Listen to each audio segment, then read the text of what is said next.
Beneath the waves lives a mysterious creature, older than the dinosaurs.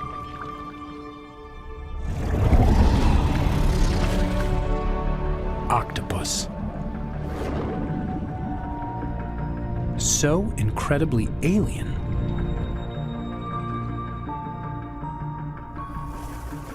changing color in an instant, shape-shifting into almost anything. They are the planet's true masters of disguise. Now we're discovering they are one of the most intelligent beings on the planet. 2 years immersed in their world reveals they use tools.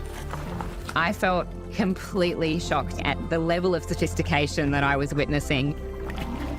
Think creatively. Communicate with other species. And maybe even dream. I wonder sometimes if the octopuses are dreaming about me, wondering what I am, who I am. We're just beginning to understand what they have to tell us. I have just had a conversation with an octopus.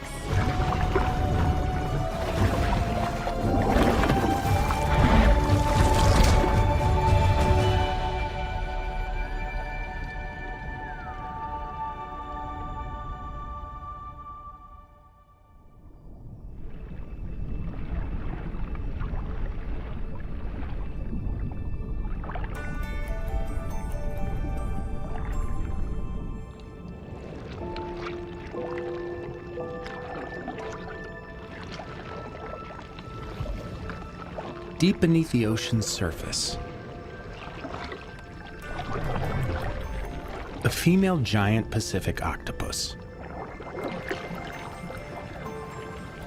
guards her eggs inside a hidden cave. She won't leave them, even to eat. They need her protection. She's been caring for them for over 7 months, slowly starving to death.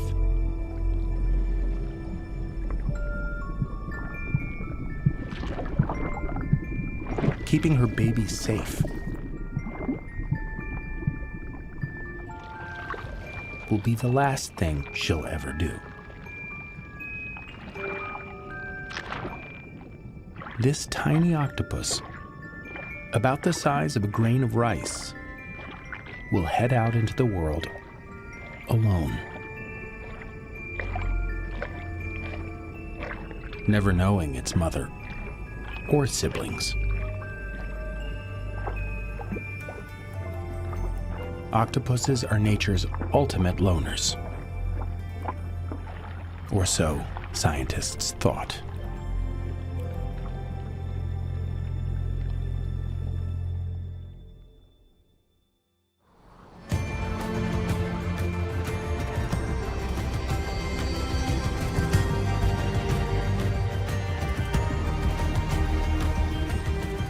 National Geographic explorer Dr. Alex Schnell has spent years studying animal psychology.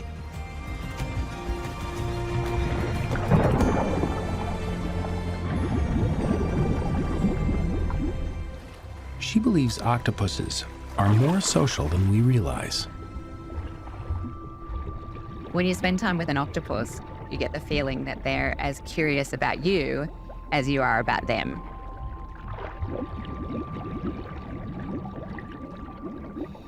Over many hours of diving in northern Australia, she's gained the trust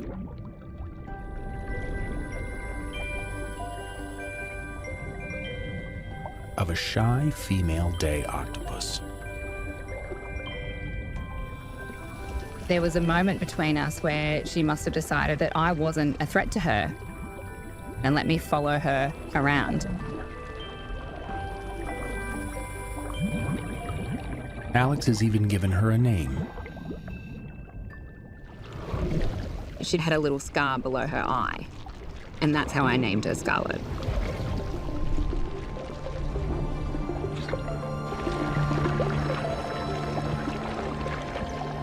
Although she might accept Alex, octopuses like Scarlet are usually wary of their own kind.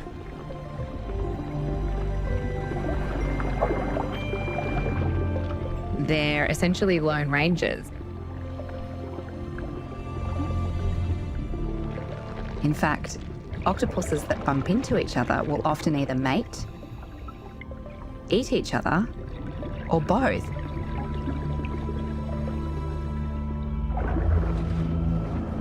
So when another day octopus approaches Scarlet,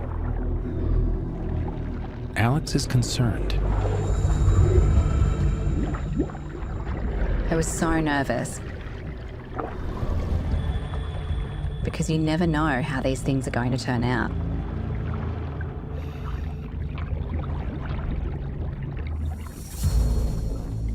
They size each other up. Both darken their skin color. Often a sign of aggression. Scarlet needs to work out what the intruder wants. And there's only one way to do that. The really strange thing about day octopuses is that they have to touch each other to figure out what the other one wants.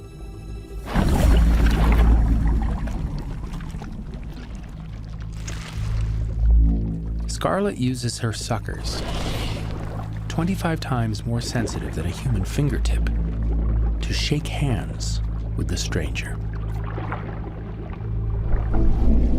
He's a male, looking for a mate. Scarlet's not interested, but he won't give up.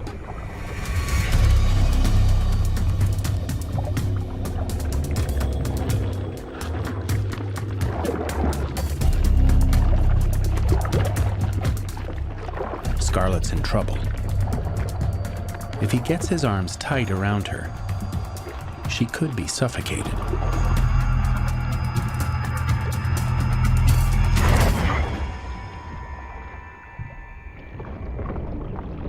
It was such a relief to watch her break free. With social interactions so dangerous, it's easy to see why an octopus like Scarlet would choose to be alone.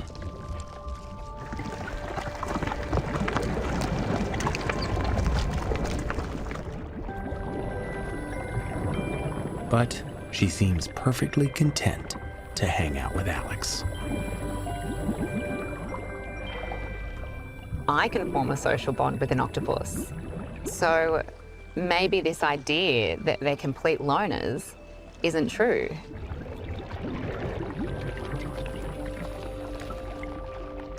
There's growing evidence that octopuses are using their intelligence to weigh up who to get close to. They're not antisocial, just discerning, especially when it comes to the opposite sex.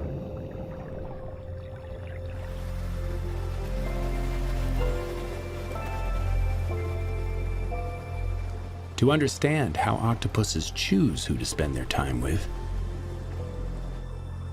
we need to look at their dating habits.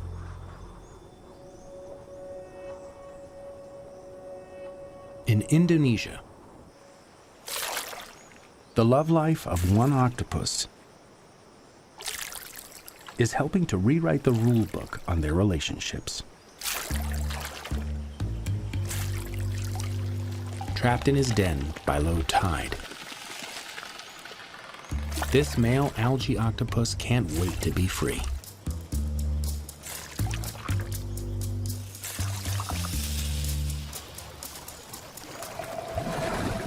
Because when the water rises, he goes looking for romance.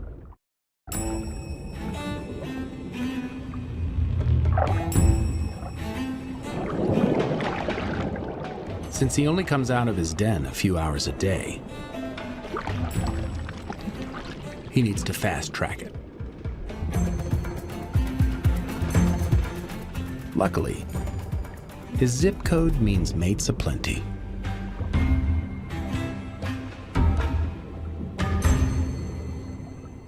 But all the local octopuses are making the most of high tide.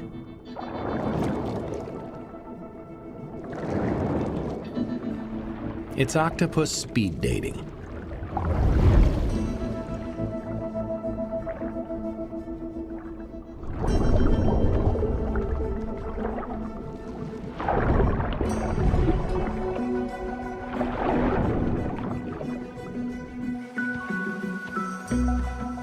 It's a social situation so unusual.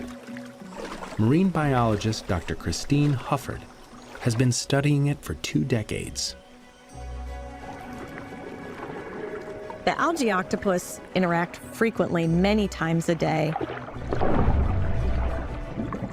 But the more I watch the algae octopus, the more questions I have about what really drives these social interactions.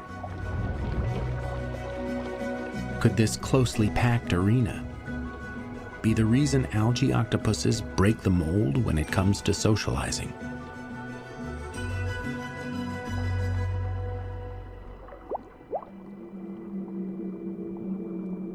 The young male has spotted a female, but a more experienced striped rival gets there first. His extended arm is an open invitation to mate. Our young male is prepared to fight for her.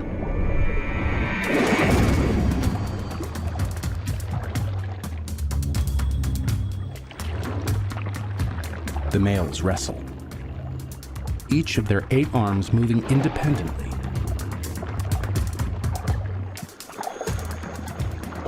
It's the ultimate showdown.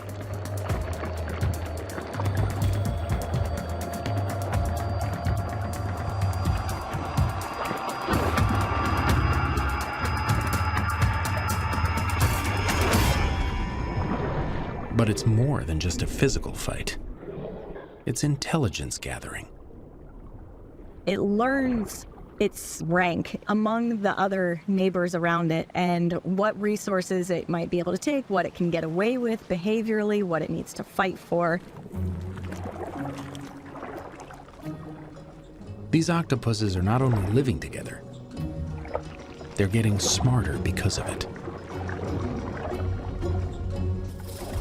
It's social learning.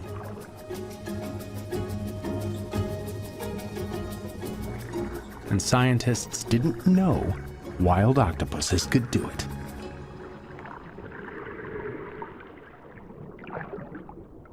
The young male is still on his quest for love. But now he's got a new strategy. Best to go for a female who's not already taken. He starts the conversation. His tens of thousands of color-changing skin cells send a message.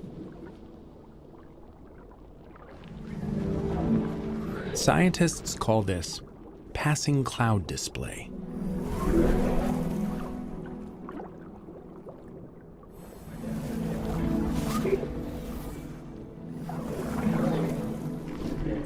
Her reply looks promising.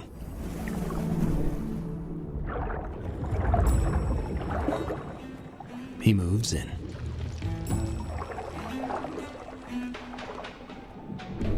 He sticks up his papillae over his eye, which is a little finger-like fleshy projection. He looks as big as he can be.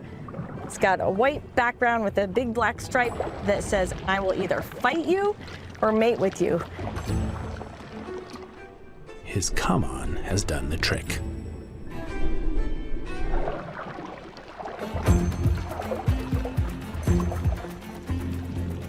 He extends his specialized mating arm.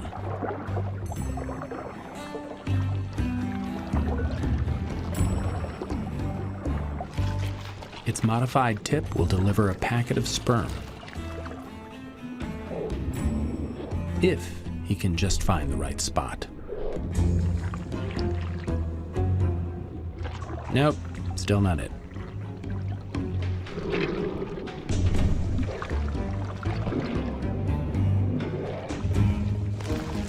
But she's getting impatient and hungry. He's gotten this far. So if she wants to go hunting, he'll hang on. Mating on the move.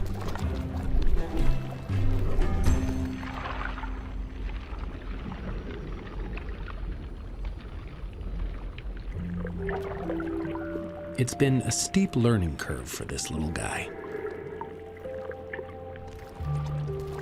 But his decision to interact with others, whether fighting, communicating, or mating, has made him smarter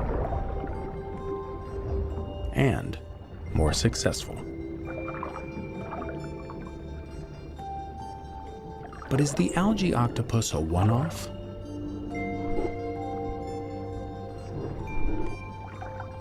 Christine thinks not. We might learn that there are other social octopuses out there, that it's maybe not as uncommon as we think.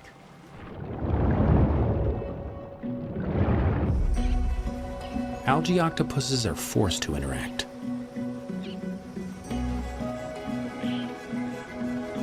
But there are places where octopuses choose to come together.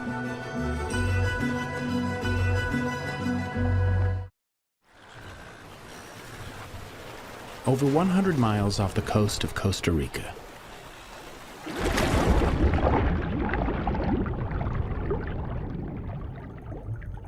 and nearly 2 miles beneath the surface of the ocean,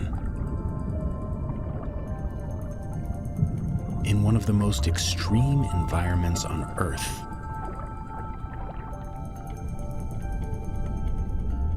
a team of scientists made a remarkable discovery.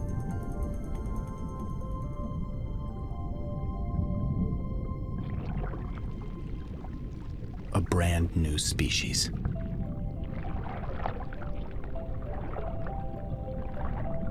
Nicknamed the Dorado octopus, but so new to science, they're yet to be given an official name.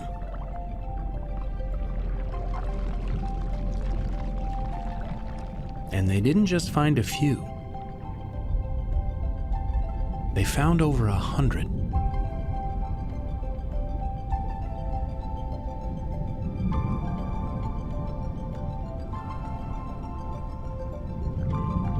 Almost all are females, caring for their eggs. This is one of only 4 deep-sea octopus nurseries known to exist on our planet.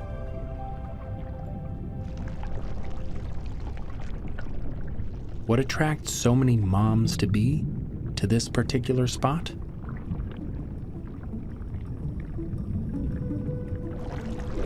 A deep-sea spring, where warm water flows out of cracks in the sea floor, speeding up the development of their eggs.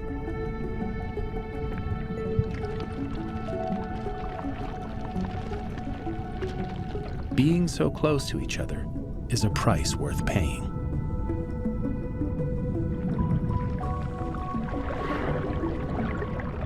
These moms will be down here together for almost 2 years as their babies grow.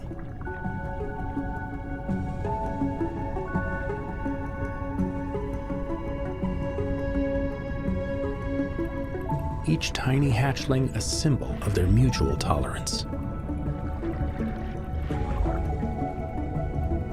Scientists believe more sites like this remain undiscovered. There could be thousands of octopus putting their differences aside to secure the next generation.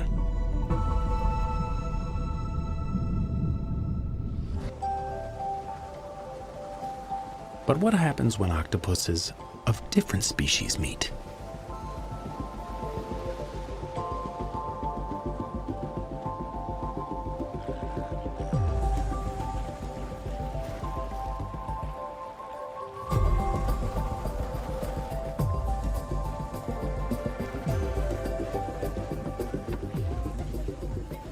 Dr. Alex Schnell has heard that underneath this unassuming pier, something highly unusual is happening.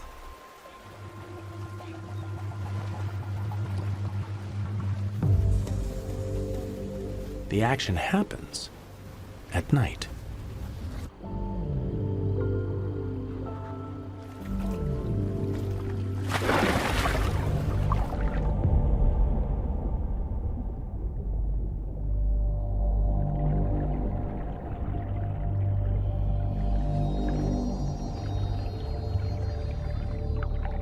I only have the tiny light from my torch to guide me.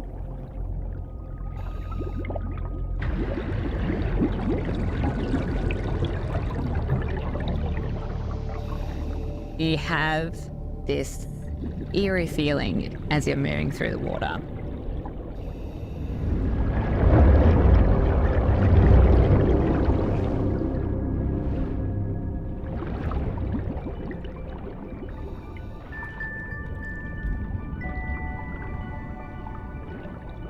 I noticed two little eyes popping out.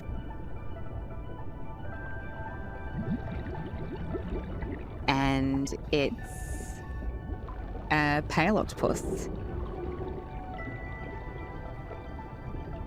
She comes out and we have this wonderful moment where her suckers touch my gloved hand.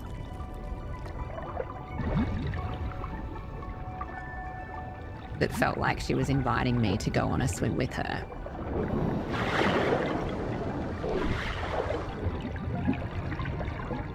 The pale octopus leads Alex to an upcycled artificial reef created by divers.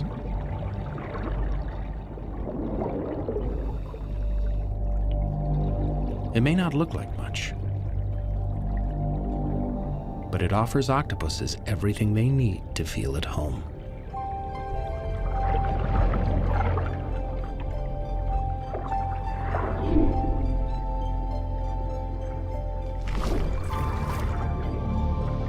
They are everywhere,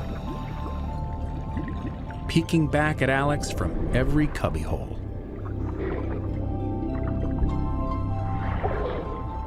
But that's not the only thing that caught Alex's attention. Normally I'd see about one or two octopuses, and they're usually of the same species. But down here you have about 100 individuals of 5 different species, and they're all just living together. From octopuses as small as a golf ball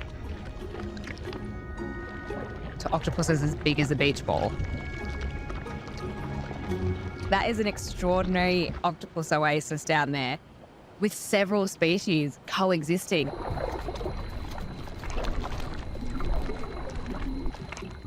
Great real estate may have attracted so many octopuses here.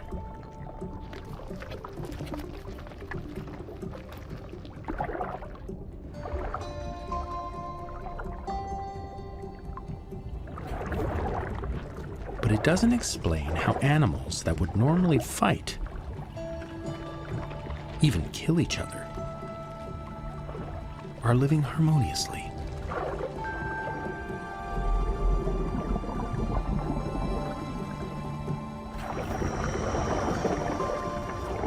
I've got a theory that might help explain what we're seeing here. We've got 5 different species with very different personalities. The Maori, one of the largest species in the world, is quite shy. And then a really tiny octopus, the southern keeled, has a lot of sass. It's a perfect mix of personalities for them all to coexist. So perhaps, just like us, sometimes it's their differences that allow them to get along. In this thriving octopolis, they've learned to defy their instincts and live peacefully with their neighbors.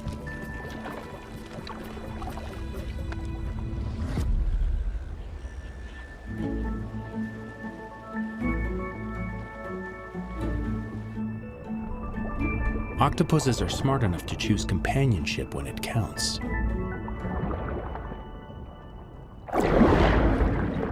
But are there any limits to who they'll cooperate with?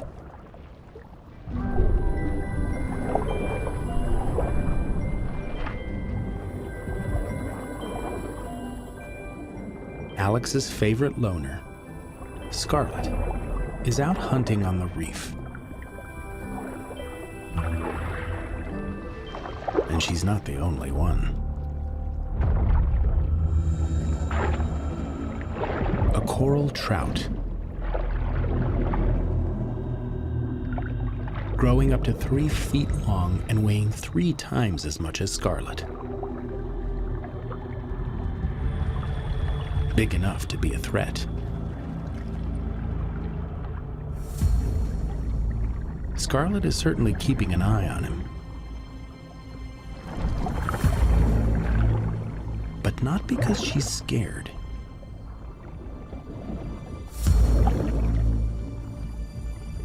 When the small fish flee,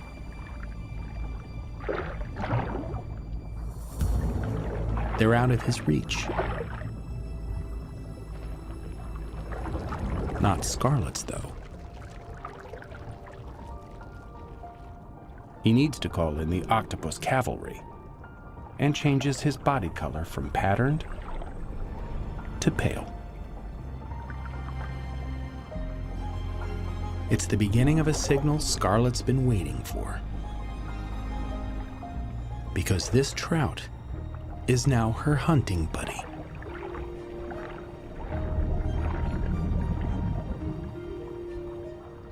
Scarlet watches as he shows her where to look.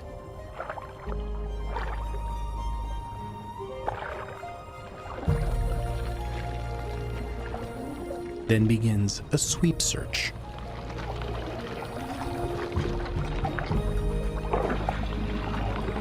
When she's in the right place, the trout returns to his normal pattern.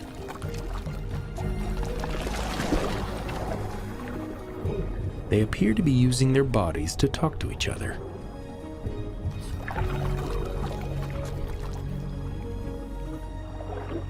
One really fundamental component of human language is a thing called referential signaling. My little girl, she's 1 year old and she's already started pointing to certain things, and so I can deduce that she might want a drink if she points to my water bottle. But of course, a fish doesn't have a hand to point, so they do a headstand. Here we have really unique communication occurring between different species. Scarlet gets help finding food.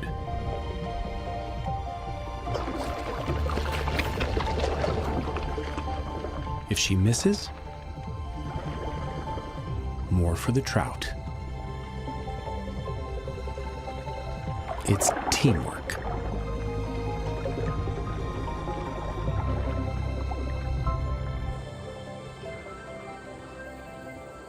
It's given Alex an idea for an impromptu experiment. Science often starts with an idea, even if they're crazy ideas. After witnessing the octopus hunting with the fish, I decided to try something. Today, Scarlet is hunting alone.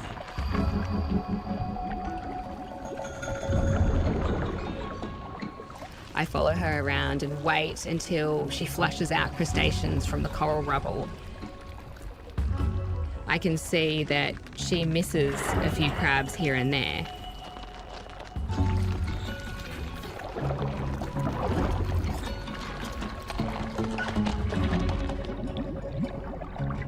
I start pointing towards them.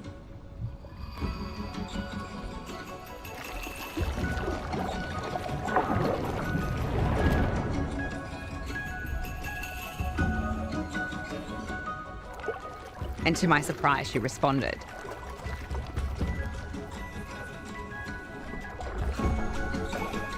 She had an understanding of what I was trying to communicate to her.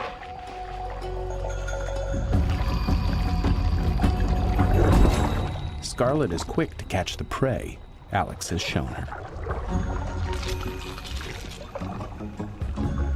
Maybe she preferred me as a hunting partner. I was playing the role of the fish, but I wasn't taking any of her catch.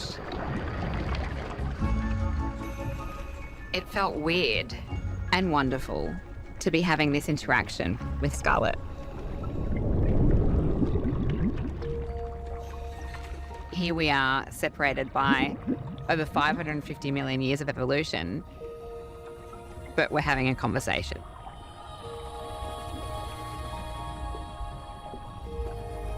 It just felt like magic.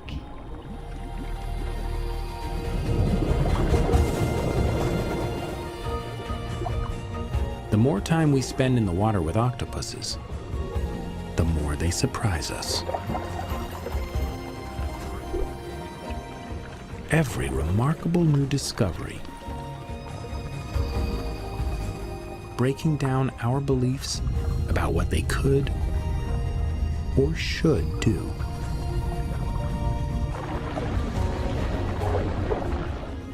Far from being lifelong loners, they can be social animals,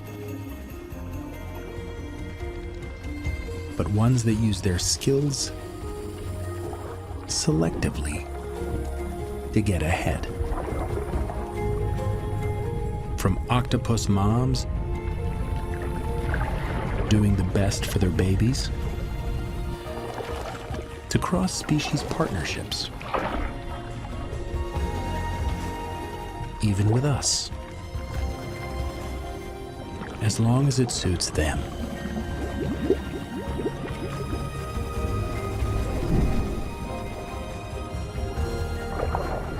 What more secrets are yet to be revealed?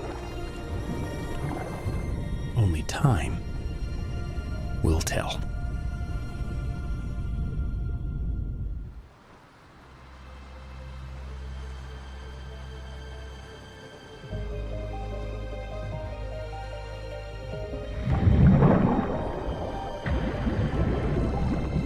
When National Geographic explorer Dr. Alex Schnell first went looking for a day octopus, she couldn't have imagined the journey she'd begun, or the friend she would make.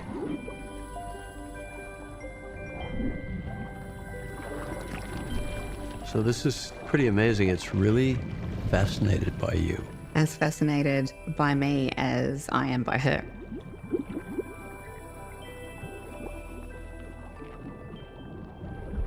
But what do you think it is? You think it's the eyes that it recognizes a thinking being? I feel like they're driven by so much curiosity. Yeah. No, you can really sense her curiosity about you. Day octopus are normally timid, but this one seemed to welcome Alex into her world. I think it's amazing how quickly she discarded the idea that you might be threatening. Curiosity outweighed the danger signals. Yeah. A bigger creature, unfamiliar, could be anything, you know? Yeah, absolutely. And she initiates Yeah. the touch, which is really important.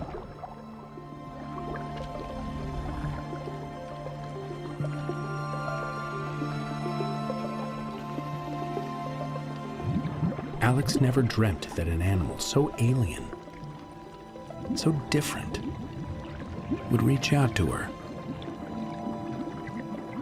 How could she have any basis for that? There wouldn't have been any kind of innate memory of that?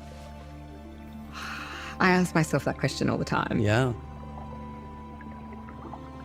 There's a lot going on in that brain. Yeah.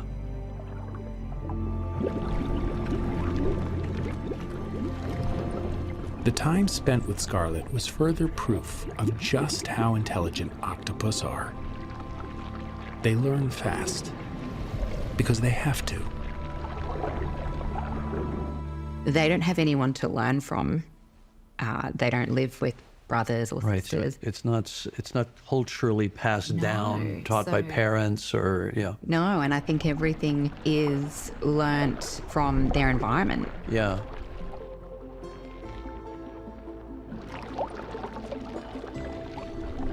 Don't their brains develop very rapidly compared to, say, ours, just physiologically? Yeah, so it's life in the fast lane. The stakes are high. They don't have anyone to protect them. Right. So they have to learn really quickly. Yeah, and they don't have any natural protection like shell, teeth, claws, anything like that. So they can hide, they can plan, they can watch, they can strategize. Exactly. Their mind is their weapon. Yeah. They're kind of scientists. You know, like the way kids are scientists. Kids just want to know how things work, right? So they're these young, curious minds that are figuring out a theory of how their world works around them. Yeah, it's a completely alternative pathway to intelligence. And that's what draws me to studying these animals. And these guys are just breaking all of the rules. With their remarkable intelligence and curiosity, octopuses overcome almost any obstacle their habitat throws at them. Problem-solving masterminds that never switch off.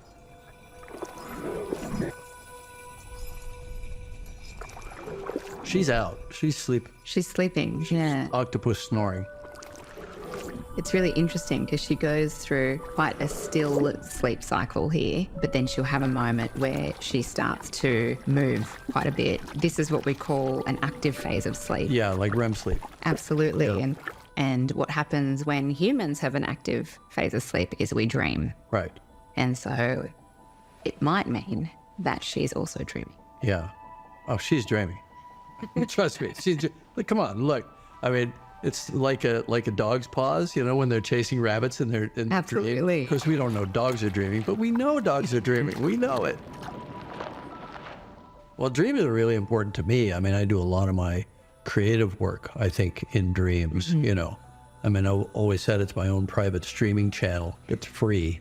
But, you know, Avatar was based on dream imagery. Terminator was based on dream imagery. Scenes in Aliens were based on dream imagery.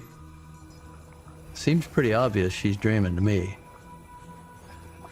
Now, what's she dreaming about? That we can't answer. That we can't answer. You'll notice during the active phase, she's twitching and also changing colour. She's doing it right now. Yeah. That could mean that she's processing memory. Yeah. So that could be experience, could be location, could be building, you know, some kind of geographic map. Exactly. Memory map. Building a mental map of her habitat, which could save her life in a future encounter. Even looking at their behaviours and the way that their skin changes, that in itself is a window into their mind. While we can't talk to them, their skin tell the stories. It does tell a story. If octopuses do dream, it is one of many secrets that scientists have yet to discover. The more time we spend in their world, the more we learn about the intelligent ways they survive. Just 10 years ago, a large gathering of Dorado females was discovered 10,000 feet deep. So this is more your territory. Well, I've seen these guys plenty of times, but I haven't seen this kind of aggregating behavior where you see a bunch of them in one place. They're usually solo acts. Out of the 300 species of octopus, most of them are loners. Right. But you have a handful of species where you will see them aggregate into these small communities. They've come together here collectively to take advantage of the hot water that's seeping out of the vents. Right. And you're thinking that the warmth of that hydrothermal flow, that warm water coming up, is causing the eggs to develop faster. Yeah. Like a bird keeping its eggs warm. Exactly. Right? Otherwise it would just take too long. We don't even have a name for an octopus group. Well, what would you call it? A flock of octopuses. Flocktopus. Octopus.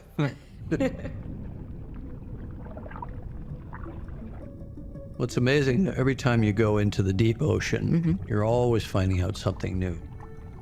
So how deep have you gone then? Well, I've gone a lot deeper than this, actually to the deepest place in the world. But once you get down below, 500 or 1,000 feet, it's all pitch black all the way down. And I think we're at, what, 10,000? 10,000. 10,000 feet here. Yeah, so it's pitch black all day, every day, you know, and cold.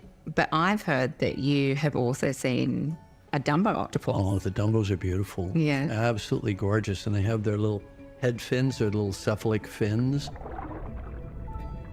They look like Dumbo ears, but they're really fins. Yeah. I don't think any other species have fins like that on their head, but they're gorgeous. They're translucent and they have a kind of an iridescent quality. They're really quite beautiful. Do you draw creative inspiration from these explorations? Absolutely. I've got some characters in an upcoming Avatar film that are inspired by some of the deep creatures, deep cephalopods. Oh, excellent. I can't say anything more about that right now. I mean, not only are these like particularly alien-looking octopus, but I think all octopuses are kind of alien. I think that's what draws us to them, because we, as humans, are so fascinated by the unknown and by the alien. And here we have a very alien-like creature, but then we can resonate with them as well. They show these familiar traits that we can really connect to. I mean, the ocean still has so much to teach us, even in the places we think we know. Oh, absolutely. Yeah, there's so much to learn still. We've got a whole different alien world down there. That's right.